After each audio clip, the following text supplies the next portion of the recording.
So today we're going to talk about building a home and what not to assume. Hi, welcome to Real Estate Over Breakfast. I'm Lisa Norton with Unforgettable Paradise, a real estate team. So you've decided you want to build a home. I wanted to remind you of some things to think about when you're out trying to find that perfect place for you. I've been through the whole home building process in the past, and I swore, and so far I've kept true to my word, that I'd never do it again.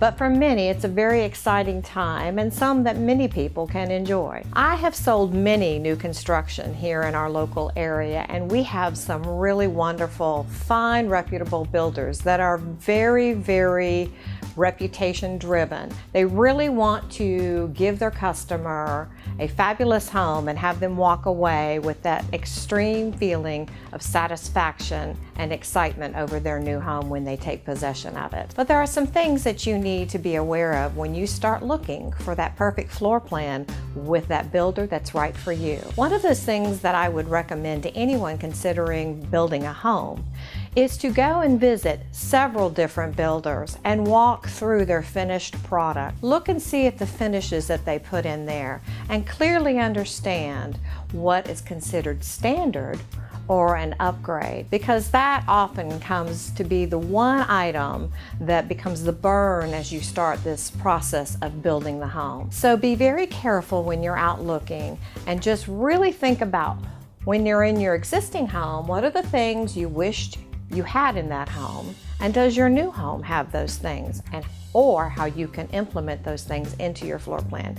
Your builder at the beginning of the phase has a lot more room to be able to accommodate your needs, but you have to have that line of communication open and clearly communicate what you are expecting in the end. You say, well, what kind of things should I be looking for? Well, I've had people go in and look at the model home and just fall in love with the model home, and they say, I want this house just as it is. I want everything in it. Well, many times builders put in their model homes a lot of bells and whistles that are considered upgrades that you pay extra for. They're not the standard that comes with the standard floor plan price. So you need to be very clear on that. Like what? Different levels of granite, different levels of cabinetry, lighting packages, crown molding, how thick the carpet is or the carpet pad, whether you have wood plank floors or tile, those kinds of things. One thing that recently came up was a customer saw in a model home what he believed to be a vented microwave. But as it turns out, what is standard is a microwave that vents just into the room. And so because he didn't catch that, that is something that he is now thinking, I wished I had thought of that, because that's really an important item for me. So you really need to be detailed in what you're looking for. You know, the builder's not there to be your enemy, but he can't change things in the middle of construction.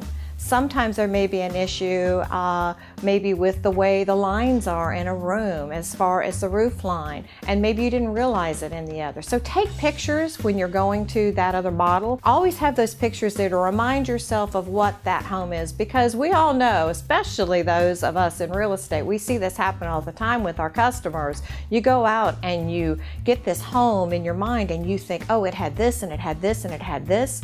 And then you go back the second time and you're like, oh no, it didn't have that. Or, oh, well, I didn't even notice that from before. Take your time, do your homework, ask lots of questions, and always, those builders reps that are writing up those contracts for you, make sure they're very detailed in the addendum that they're writing to make additions to what is considered the standard, that it clearly defines what it is you're looking for.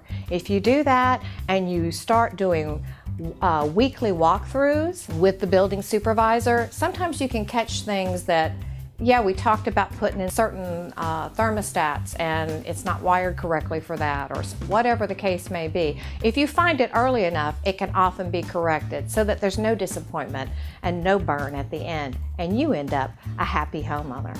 I hope you've enjoyed this, and I hope it's given you something to think about when you start building that home. You know where to call me. Lisa Norton, Unforgettable Paradise, and this is Real Estate Over Breakfast.